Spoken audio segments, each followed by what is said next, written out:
잠시 당신이 겨우 15살이라고 상상해 보세요.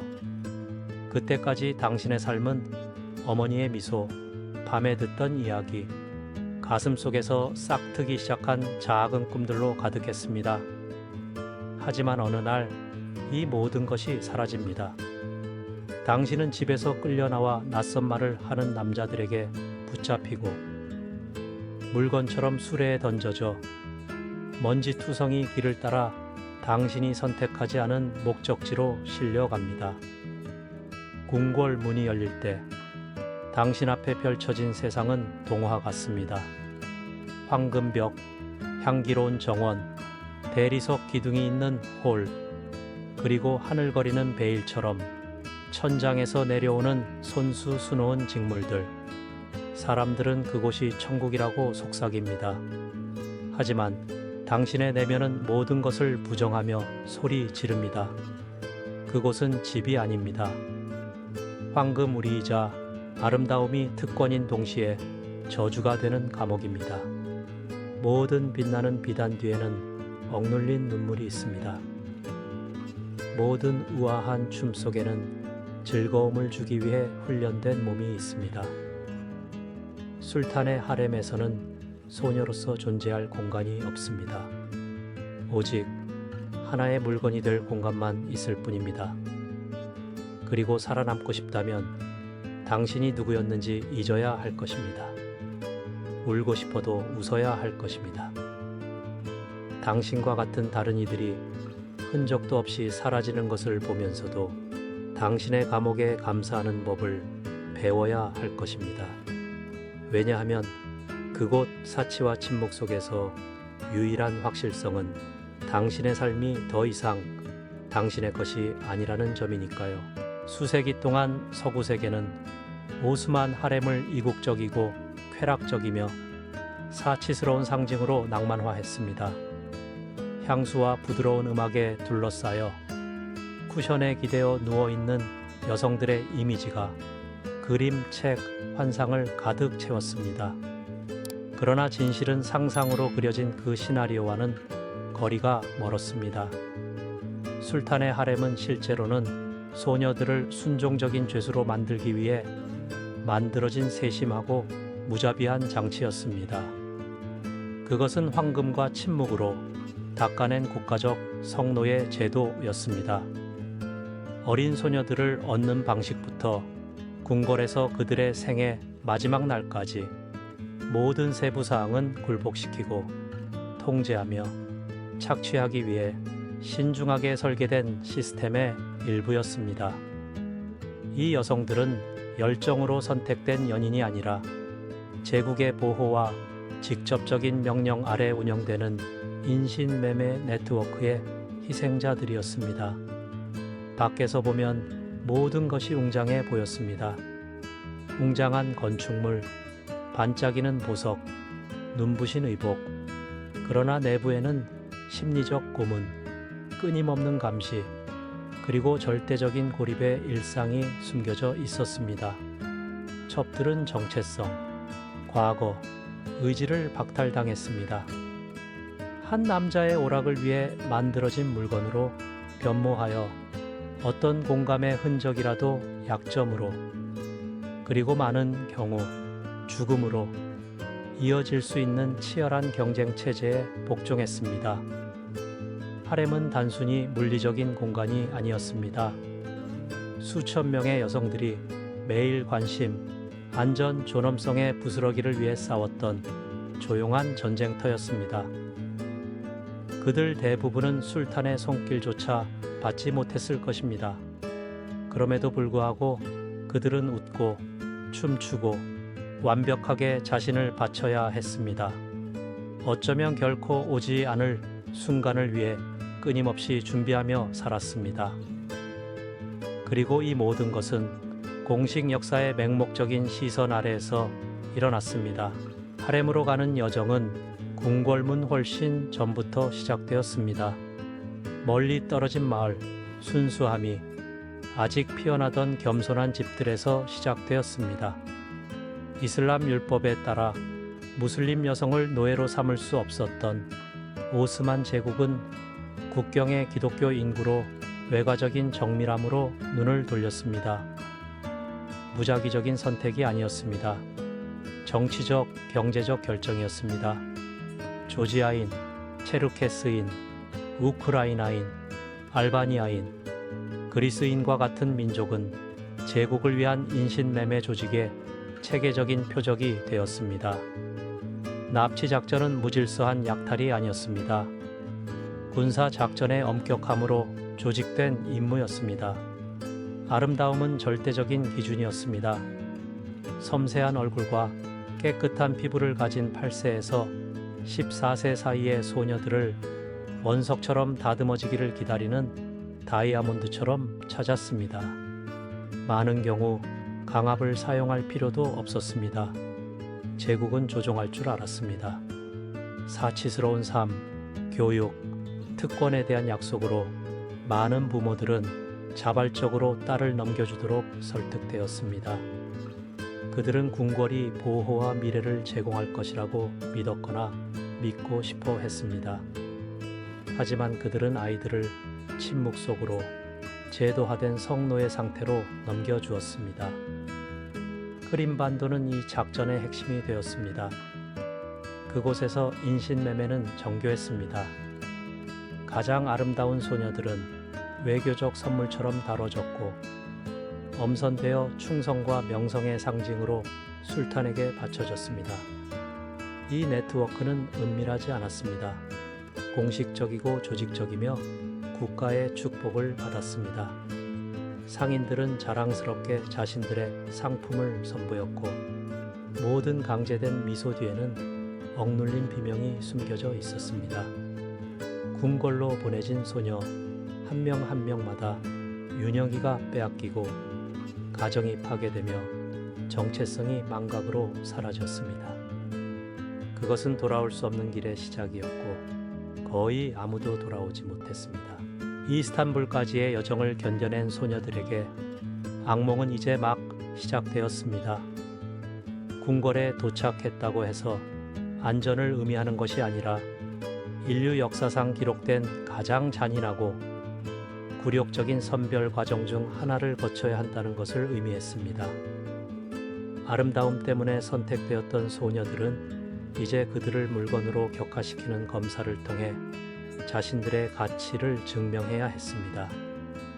시장의 가축처럼 입을 벌려 이를 확인하고 손톱을 검사하고 등을 만져 기형이 있는지 살폈습니다. 그들의 몸은 측정되고 무게가 재지고 분류되고 목록화되었습니다. 하지만 잔혹함은 단지 신체적인 것에 그치지 않았습니다. 소녀들은 나이나 존엄성을 완전히 무시한 채 처녀성을 증명하기 위한 사적이고 고통스러운 침습적 절차를 거쳤습니다. 더 나쁜 것은 그들에게 의도적으로 이가 퍼뜨려졌다는 것입니다. 오스만 의사들은 기생충이 나병이나 콜레라 같은 병든 몸에서는 살아남지 못할 것이라고 믿었습니다. 따라서 이가 죽으면 소녀는 폐기되었습니다. 성노예로서 봉사하기에 몸이 충분히 건강하다는 것을 증명하기 위해 며칠 밤낮으로 참을 수 없는 가려움을 견뎌야 한다고 상상해 보세요. 감시는 거기서 그치지 않았습니다. 밤에는 잠자는 동안 궁궐의 노파들에게 관찰되었습니다. 모든 움직임, 모든 한숨, 모든 무의식적인 신음이 기록되었습니다. 소녀가 코를 골면 정신적으로 불안정하다고 간주될 수 있었습니다. 잠꼬대를 하면 위험하거나 균형이 맞지 않는다고 분류될 수 있었습니다. 심지어 호흡의 리듬조차도 아이의 운명을 결정할 수 있었습니다. 아름다운 것만으로는 충분하지 않았습니다. 완벽해야 했고 그들을 인간으로 보지 않을 남자들이 정한 기준에 따라 용인될 수 있어야 했습니다. 이 과정에서 실패한 이들은 결함 있는 제품처럼 폐기되어 침묵 속에 버려졌습니다. 통과한 이들은 더 나쁜 일이 아직 남아있다는 것을 알지 못했습니다. 잔혹한 신체 및 의료 검사를 통과했다고 해서 안도감이 찾아오는 것은 아니었습니다. 그것은 단지 악몽의 두 번째 단계가 시작되려 한다는 것을 의미했습니다. 즉, 정체성의 완전한 해체였습니다. 토프카프 궁전 문을 통과하는 순간 소녀들은 과거와 연결된 모든 것을 박탈당했습니다. 그들의 본명은 지워지고 포획자들이 관찰한 신체적 특징이나 성격 특성에 따라 부여된 터키어 이름으로 대체되었습니다. 몇 분 만에 그들은 딸, 자매, 이웃이 아니게 되었습니다. 그들은 새로운 이름, 새로운 규칙, 그리고 한때 그들이었던 사람과의 아무런 연결고리도 없는 소유물이 되었습니다. 하지만 말뿐인 삭제가 아니었습니다. 영적이고 심리적인 것이었습니다. 소녀들은 이슬람교로 개종하도록 강요당했고 이해하지 못하는 아랍어 신조를 암송했으며 이전에 들어본 적 없는 언어로 진행되는 의식에 참여했습니다. 그들은 편지를 쓰거나 받는 것이 금지되었습니다. 많은 이들은 가족이 죽었으며 이전에 살았던 것은 아무것도 존재하지 않는다고 들었습니다. 이것은 단지 그들을 뿌리에서 떼어놓는 것이 아니라 이 소녀들에게 그들이 뿌리를 가진 적이 없다고 확신시키는 것이었습니다. 하렘 안에서 제공되는 교육은 언뜻 보기에 세련되어 보였습니다. 언어, 춤, 시, 예절 수업 등이 있었습니다. 그러나 그 목적은 달랐습니다.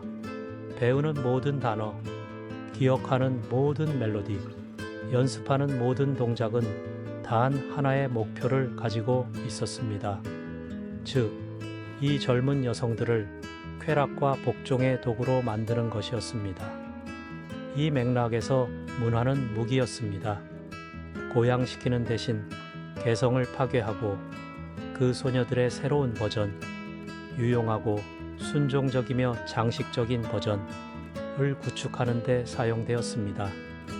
그리고 훈련이 잘 될수록 그녀는 자신의 내면에서 더 깊이 길을 잃었습니다. 아름다움은 이제 대가를 치렀고 그 대가는 영혼이었습니다. 일단 정체성이 박탈되고 제국에 의해 형성된 새로운 존재로 재편성된 이 소녀들은 인간성의 한계를 넘어서는 준비의 순환에 들어섰습니다. 겉으로 보기에는 모든 것이 세련되어 보였습니다. 터키어, 아랍어, 페르시아어와 같은 언어 수업, 음악과 시, 예절과 식사, 예절 수업이 있었습니다. 그러나 달콤한 말과 우아한 몸짓 뒤에는 통제의 교육학이 있었습니다. 이 소녀들은 자유롭거나 교육받은 여성이 되기 위해서가 아니라 한 남자의 취향에 맞춰진 오락 도구가 되기 위해 훈련받고 있었습니다. 훈련에는 오스만 기록의 위선적인 순결함으로 성적인 예술이라고 불렸던 것도 포함되었습니다. 암시적인 춤, 유혹 기술, 신중하게 연구된 신체 자세. 이 모든 것은 수십 년 전에 같은 과정을 겪었던 하렘의 나이든 여성들에 의해 가르쳐졌습니다. 그것은 생존이 생존을 가르치는 것이었습니다. 자신을 완전히 파괴하는 것에 저항했던 이들은 이제 새로운 희생자들을 같은 길로 이끄는 책임을 맡았습니다. 아무것도 통제에서 벗어나지 못했습니다. 식단은 이상적인 체중을 유지하기 위해 엄격하게 계산되었습니다.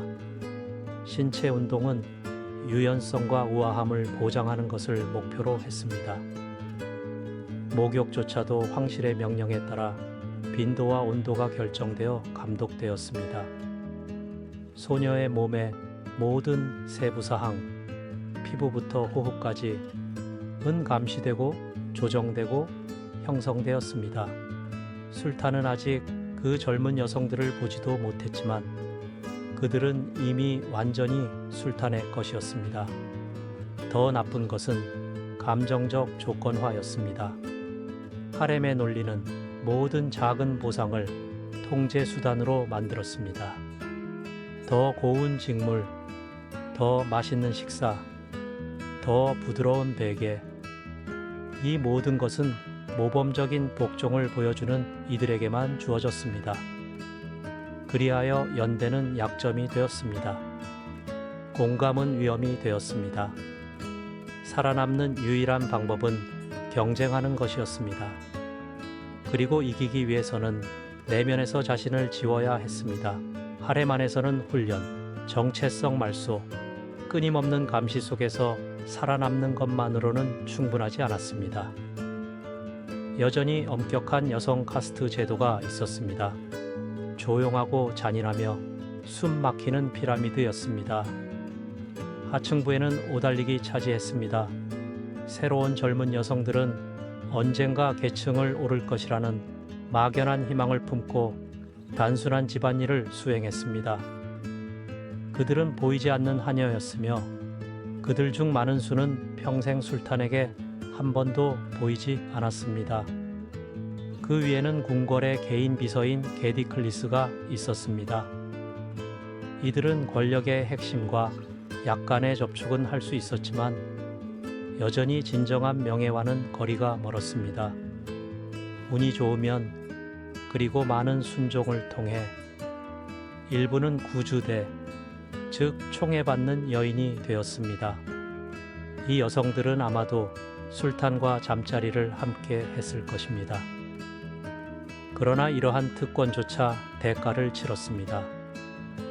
경쟁은 치열했고 어제의 총애는 다음 날의 경멸로 바뀔 수 있었습니다.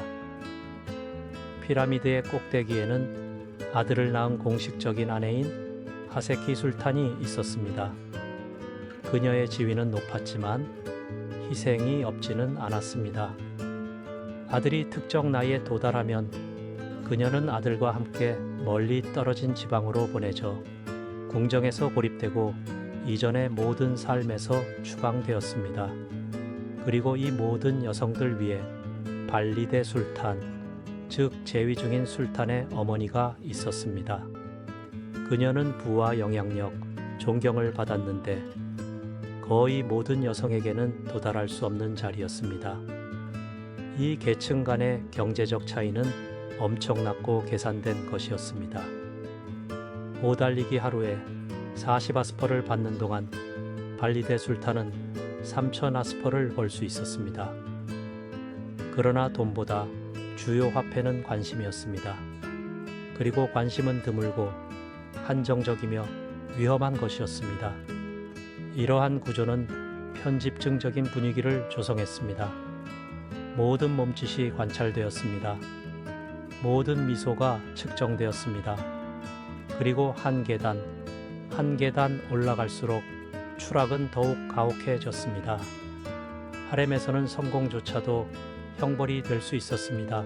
술탄을 기쁘게 하기 위해 수년간 훈련받은 여성들의 압도적인 대다수는 그를 가까이서 볼 기회조차 없었습니다. 그럼에도 불구하고 매일매일은 마치 그 순간이 언제든 일어날 수 있는 것처럼 준비하는 일상으로 점철되었습니다. 하렘의 문은 해가 뜨기 전에 열렸습니다. 젊은 여성들은 심장이 조여드는 듯한 느낌으로 잠에서 깨어났고 어쩌면 오늘이 자신들이 주목받는 날일지도 모른다는 환상에 사로잡혔습니다. 그들은 지치는 미용의식에 몇 시간을 보냈습니다. 통제된 목욕, 향기로운 오일, 정교하게 고안된 머리 모양, 엄숙한 의식을 준비하는 사람처럼 신중하게 선택된 옷들, 모든 것이 끝난 후 그들은 기다렸습니다. 침묵 속에서 줄을 서서 끊임없이 경계하며 그것은 날마다, 달마다, 해마다 반복되는 기다림이었습니다. 어떤 이들은 그 안에서 수십 년을 보냈습니다.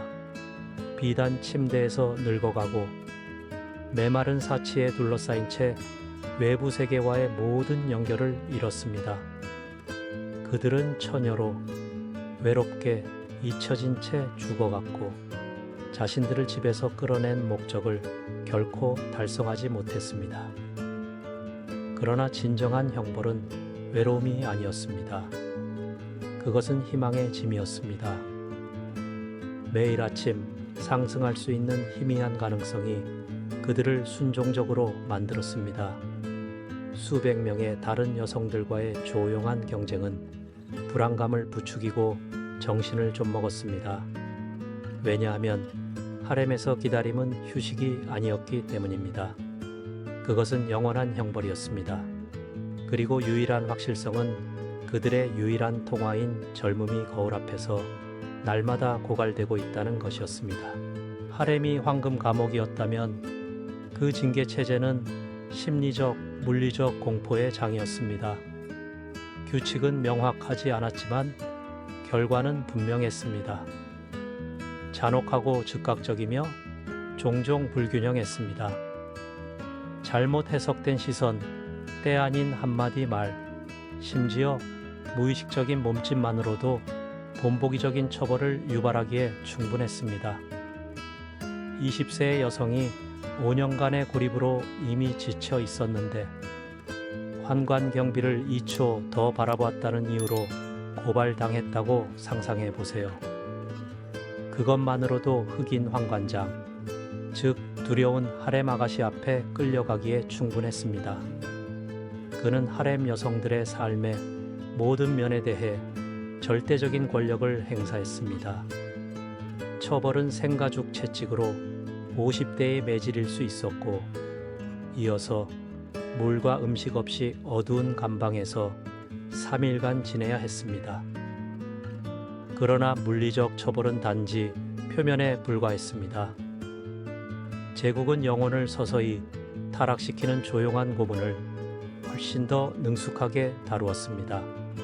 슬픔, 향수, 그리움, 가족과 떨어져 인위적인 세상에 갇힌 사람에게는 정상적인 감정을 보이는 젊은 여성들은 위험하다고 간주되었습니다. 위로를 받는 대신 그들은 정신이 무너질 때까지 어두운 방에 격리되어 어떤 인간적 접촉도 할 수 없었습니다. 그러나 가장 두려운 처벌은 감방도 굶주림도 아니었습니다. 버려진 여성들이 잊혀지는 옛 궁전인 에스키사라이로의 추방이었습니다. 그곳에서는 돌아올 희망도 결혼도 심지어 인정도 없었습니다. 그들은 마치 숨 쉬는 유령처럼 침묵 속에서 나날을 보내며 아무도 모르게 아름다움이 사라지는 것을 지켜보았습니다. 많은 이들이 죽음을 택했습니다.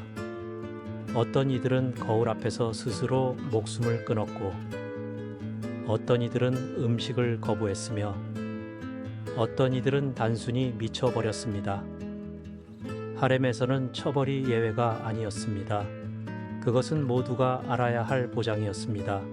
즉, 도망칠 방법은 없다는 것입니다.